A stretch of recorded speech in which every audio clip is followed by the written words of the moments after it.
You are watching Fugitive Red Eye, and as you can see by the title of this video, it's just going to be my thoughts on the new announcement of the 8th Saw film. Now, obviously, this was announced a few months back, but I haven't got around to talking about it until now, so... That being said, I really loved the Saw franchise. I loved all 7 films. I felt that the 7th film did a nice job of ending it, even though it was rushed, and it was originally supposed to be 2 films. Because the 7th film was originally going to be a 7th and an 8th, but the 8th got cancelled, so they ended up mashing both films together, and I think it still turned out good for what it was. That being said, there's a lot of stuff going around about it because not much is known about this new Saw Legacy film, so...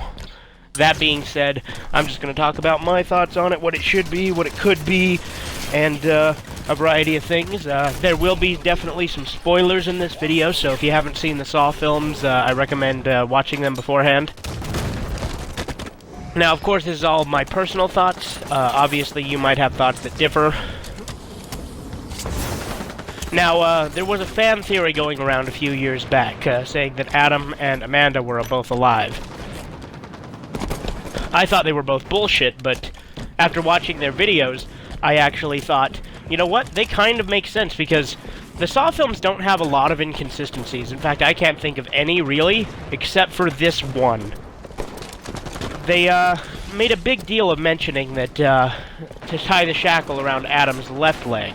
And if you see his corpse in Saw 2 and up, it's around his right leg. That being said, they also didn't mention Amanda's body being found when they found John's body, so for all we know, she could have survived too. I find it unlikely that Amanda survived, and I find it just as unlikely that Adam survived. But the thing is if they made such a big deal to mention where he put the shackles, why would they change where the shackles were? Again, I don't agree with this theory, but I can see where they're coming from. That being said, another thing going around is that it's going to be like a remake or a prequel. I really hope that's not the case. That being said, I also hope that, I honestly kind of don't want it to happen, but part of me does, because I really love those movies. It's one of the few series that I think has the few horror series that doesn't have any inconsistencies other than the one that I previously mentioned. Because, they made it within a year of each other, and they, that way they were able to keep everything that happened fresh in their mind, and it wasn't inconsistent.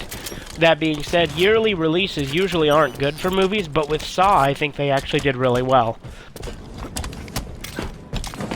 That being said, personally, I am looking forward to it, but I'm also hesitant because I just saw this kid's video, which I will link in the description, in which he mentioned that the writers on board with it are the writers who wrote the Piranha 3D and Piranha 3 Double D movies.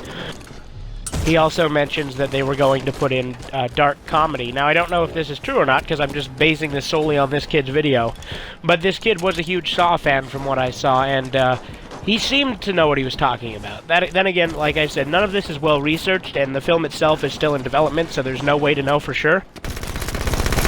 But I really hope that, because I'm with him on this. He said that, putting dark comedy in Saw wouldn't work, and I completely agree. Saw was a very serious series.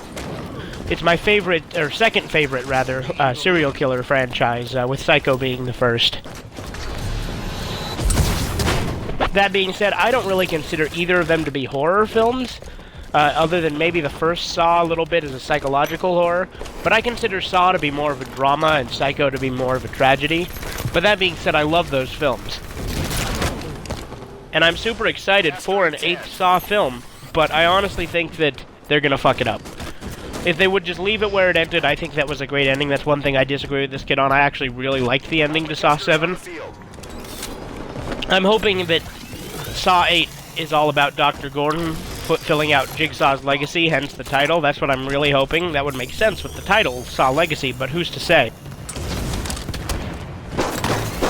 That being said, I hope it's good. Not much else is known about it. If there's any updates, I'll come. I hope that Cary Elwes and Tobin Bell reprise their roles, but we won't know for a while, so I'll keep you updated. And this has been Fugitive Red Eye, and tune in next time.